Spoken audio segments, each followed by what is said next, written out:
Hi friends, मैं उपेंद्र कुमार पांडे। आप देख रहे हैं पंडित उपेंद्र स्टडी क्लासेस में। गैस में जैसा कि आप लोग को आज हम डिस्कशन करने वाले हैं इंडस्ट्रियल इंजीनियरिंग के चैप्टर 4 के बारे में।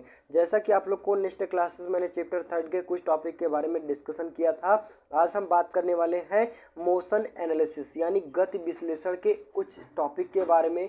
यानी हम इंट्रोडक्शन जानेंगे, ये क्या होता है और ये कितने टाइप के होते हैं और इसकी डिफिनीशन क्या होती है। इन सारे टॉपिक के बारे में पूर्ण रूप से डिस्कशन करने वाले हैं।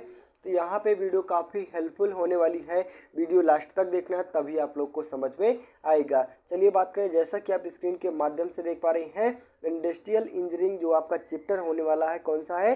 चैप्टर 4 है। और चैप्टर 4 का नाम क्या है? मोशन एनालिसिस यानी गति विश्लेषण क्या होता है। यहाँ पे कहने का मतलब हुआ कि गति विश्लेषण यानी गति विश्लेषण का मतलब क्या हुआ कि अगर हम किसी भी कार्य को कर रहे हैं, किसी भी कारखंड को बना रहे हैं, तो उसमें जो पहले क्या किया जाता है, उस कारखंड को पहले से अच्छे से समझा जाता है। जो भी उसमें मोशन हो रहा है, जो भी उसमें प्रोसेस हो रहा है, प्रोसेस को समझने के बावजूद जो उसके अनावश्यक पार्ट होते हैं, अनावश्यक टाइम होता है, उनको अलग करके पूर्ण रूप से एक कहने का मतलब एक फिक्स टाइम पर उस कारखंड को बना लिया जाए, जिससे हमारा टाइम की वेस्टता कम हो और मटेरियल्स भी कम लगे। ये सब सारे के बारे में पूर्ण रूप से अध्ययन करना और कम से कम समय में उस कारखंड को पूरा करना, ये किसके अंतर्गत आता है? मोशन एनालिसिस यानी गति विश्लेषण के अंतर्गत आता है। चलिए देखते हैं इसी टॉपिक को हम डिफिनीशन के माध्यम से। तो डिफिनीशन हमारा क्या कहता है, देखते हैं। यहाँ पे इंट्रोडक्शन में हमारा टॉपिक आता है कि उत्पादन हेतु प्रयोग की जा रही मशीनों, यंत्रों तथा श्रमिकों की गतिविधियों का अध्ययन करके उनमें से अनावश्यक गतियों को दूर करना तथा कार्यकारी विधि के प्रभावी, सरल तथा क्रमबद्ध करना ही गति अध्ययन कहलाता है। मीन्स कहने का मतलब हुआ, अगर हम किसी कारखंड को बना रहे हैं तो कारखंड को बनाया तो जा रहा है, उसमें जो अनावश्यक पार्ट हैं उनको भी अलग कर देना और साथ में उनके बारे में पूर्ण रूप से अध्ययन करके जो भी उसका कारखंड का मैन्युफैक्चरिंग प्रोसेस है, वो कम से कम समय में और सही से सही यानी सरल से सरल उस कारखंड को बनाने की कोशिश करना। आगे बात किया जाए, इससे समय की बचत होती है और कार्य सरल हो जाता है और श्रमिक दक्षता में भी वृद्धि होती है। जिससे क्या होता है कि अगर इन सारे टॉपिक के बारे में पूर्ण रूप से एनालिसिस करते रहेंगे, तो जिससे हमारा टाइम की बचत होगी और साथ में जो हमारा कारखंड होगा वो सही रूप से बनेगा और उसकी दक्षता भी बढ़ती है। किसकी? प्रोडक्ट की। तो यही कहने का मतलब है मोशन एनालिसिस के मतलब के अंतर्गत क्या होता है कि अगर हम किसी कारखंड को बना रहे हैं तो उसमें जो अनावश्यक पार्ट होते हैं उनको अलग कर दिया जाता है और साथ में कहने का मतलब यहाँ पे उस कार्य को आसानी से आसानी यानी सरल से सरल करने की कोशिश हम कर सकते हैं। नेक्स्ट टॉपिक की बात किया जाए यहीं पे, यानी कहने का मतलब इसका फिगर आपका किस प्रकार से होता है। तो यहाँ पे जैसे कि स्क्रीन के माध्यम से देख पा रहे हैं, मानव गति विश्लेषण, ये मुख्य रूप से आपके 3 टाइप के पाए जाते हैं। वो कौन कौन से होते हैं? तो पहला आप देख पा रहे हैं जैसे कि मानव गति विधि अभिज्ञान, यानी पहला ह्यूमन एक्टिविटी रिकॉग्नाइजेशन। दूसरा में बात किया जाए मानव गति अनुवर्तन यानी ह्यूमन मोशन ट्रैकिंग। नेक्स्ट शरीर के गति का विश्लेषण, एनालिसिस टू बॉडी मूवमेंट। यहाँ पे कहने का मतलब हुआ कि मानव गति विधि अभिज्ञान मतलब जो भी उसका प्रोसेस हो रहा है उनके बारे में पूर्ण रूप से अध्ययन करना। नेक्स्ट बात किया जाए मानव गति अनुवर्तन, मतलब उस कारखंड के बारे में पूर्ण रूप से वृद्धि करना, ज़्यादा से ज़्यादा उस प्रोडक्ट का बनाना है। और नेक्स्ट टॉपिक की बात किया जाए शरीर के गति का विश्लेषण, यानी जो उसका मूवमेंट है, जो उसका कहने का मतलब है कारखंड को बनाया जा रहा है, वो ज़्यादा से ज़्यादा बनाया जाए और साथ में नई नई टेक्नोलॉजी का भी यूज़ किया जाए। यानी इन तीनों टॉपिक के बारे में आप लोग को यहाँ पे कहने का मतलब है, पहला टॉपिक हमारा क्या कहता है, कारखंड के अंतर्गत उसका पूरा प्रोसेस समझना। नेक्स्ट दूसरा आता है हमारा उसमें वृद्धि करना। नेक्स्ट हमारा आता है उसका जो बॉडी है, नई नई टेक्नोलॉजी के द्वारा उस प्रोडक्ट को बनाना, जिससे हमारी टाइम की बचत लगती है। तो यहाँ पे मोशन एनालिसिस के 3 अंतर्गत आते हैं।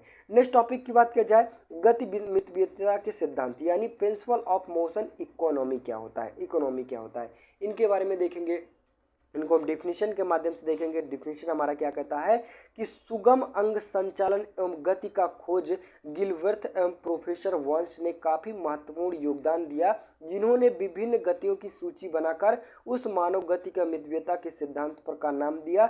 जहां गिलवर्थ ने 20 सिद्धांत और मेनार्ड ने 5 सिद्धांत के लिपिबद्ध हुए।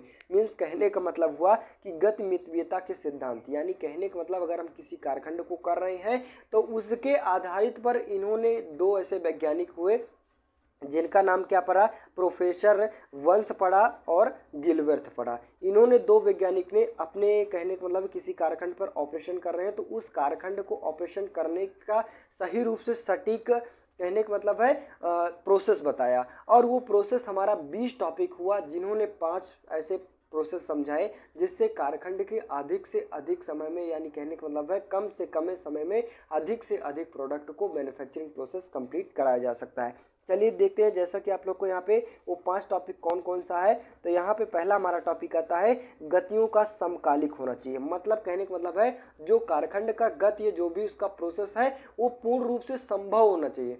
पता लगे क्या हुआ कि अगर प्रोसेस को बना लिया गया, कोई प्रोग्राम बना लिया गया और वो जब उसको हम रनिंग करवा जाए या जब फिर कहने का मतलब है जब ऑपरेशन कर रहे हैं तो ऑपरेशन सही रूप से हो नहीं रहा, तो इसका कहने का मतलब है वो जिस प्रकार से उसकी गति है, जिस प्रकार से उसका मोशन है वो समकालिक होना चाहिए। नेक्स्ट टॉपिक की बात किया जाए, गतियाँ सम्मित होनी चाहिए, मतलब सही रूप से होनी चाहिए। नेक्स्ट टॉपिक की बात किया जाए, गतियाँ प्राकृतिक होना चाहिए। कहने का मतलब है कि अगर हम किसी चीज़ का मैन्युफैक्चरिंग प्रोसेस हो रहा है तो कहने का मतलब है साथ में प्राकृतिक से जुड़ी भी होनी चाहिए। नेक्स्ट, गतियों के साथ तालमेल बंद भी होना चाहिए। कहने का मतलब अगर एक पार्ट को जोड़ा गया तो एक पार्ट का इधर जोड़ा गया, एक पार्ट को इधर जोड़ा गया, तो क्या कोई भी कारखंड हमारा बनाना संभव हो सकता है? नहीं होना चाहता। मीन्स कहने का मतलब है जिस प्रकार हमें कर्मचारियों की तालमेल की व्यवस्था होनी चाहिए, मतलब तालमेल होना चाहिए, तो उसी प्रकार हमें कारखंड का भी, यानी जो भी पार्ट लग रहे हैं कारखंड बनाने में, उसका भी तालमेल होना चाहिए। नेक्स्ट टॉपिक की बात की जाए, गतियों के पथ स्वाभाविक होने चाहिए। जो भी उसका प्रोसेस हो रहा है वो स्वाभाविक होना चाहिए। कहने का मतलब है कि अगर हम किसी कार्य को कर रहे हैं तो कार्य करने का वो कार्य संभव हो सके कि नहीं, तो पता लगे कि अगर वो प्रोसेस को समझा लिया गया, बीच में ही रुक गया, ये प्रोसेस इसके आगे नहीं बढ़ सकता, तो कि इसका ऐसा मतलब नहीं होना चाहिए कि जो कार्य हम कर रहे हैं वो पूर्ण रूप से हमारा संपन्न होने वाला भी होना चाहिए। नेक्स्ट टॉपिक की बात किया जाए, नेक्स्ट टॉपिक हमारा कहता है गति मितव्ययता के सिद्धांत का विस्तृत रूप से 3 मुख्य भाग वर्गीकृत किए गए। मतलब जो गति मितव्ययता के सिद्धांत है इनको 3 पार्टों में वर्गीकृत किया गया है। तो पहला हमारा टॉपिक आता है, पहला हमारा देखते हैं मानव शरीर के उपयोग से संबंधित गति मितव्ययता का सिद्धांत। कहने का मतलब कि मानव से संबंधित कोई भी कार्य कर रहे हैं तो उनके आधारित पर हम 3 ऐसे नियम उसका प्रोसेस किया गया। नेक्स्ट वही पे बात किया जाए, कार्यस्थल की व्यवस्था के आधार पर इनका वर्गीकरण किया गया। नेक्स्ट वही पे बात किया जाए, औजारों के उपकरण की अभिकल्पना के सिद्धांत पर इसका वर्गीकरण किया गया। मीन्स कहने का मतलब है कि अगर हम किसी कारखंड को समझा रहे हैं, किसी कारखंड को बना रहे हैं, तो उनकी 3 प्रोसेस के आधारित पर उनका वर्गीकरण किया गया है। वो कौन कौन से आधारित पर? मानव से संबंधित, नेक्स्ट वे पे बात किया जाए कार्यस्थल से संबंधित, और नेक्स्ट टॉपिक की बात किया जाए औजार एवं उपकरण की संबंधित। कहने का मतलब हुआ कि अगर हम किसी कारखंड पर ऑपरेशन कर रहे हैं तो कारखंड पर 3 ही विधियाँ, 3 ही प्रोसेस संपन्न हो सकती हैं। वो कौन कौन सी हो सकती हैं? तो अगर कोई कारखंड बनाए बिना श्रमिक के द्वारा भी इस कारखंड को संभव नहीं बना सकते हैं। और वहीं पे बात किया जाए, अगर हम किसी कारखंड को बनाना चाहते हैं तो किसी फैक्ट्री या फिर किसी इंडस्ट्री की ज़रूरत पड़ती है। तो कहने का मतलब है जितना हमें श्रमिक की आवश्यकताएं पड़ सकती है उतना हमें इंडस्ट्री यानी कार्यस्थल का भी आवश्यकताएं पड़ सकती है। नेक्स्ट टॉपिक की बात किया जाए औजार, तो कहने का मतलब कारखंड को बनाया जाता है तो किसी न किसी टूल या उपकरण के जरिए उस कारखंड को बनाया जाता है। तो कहने का मतलब ये 3 प्रोसेस के द्वारा हम किसी गति मितव्ययता के सिद्धांत को प्रतिपादित किया गया, और इन्होंने किसी भी कारखंड को बनाने के लिए 3 ऐसी विधाएं उत्पन्न की जिन्होंने आप लोग को मैंने बताया।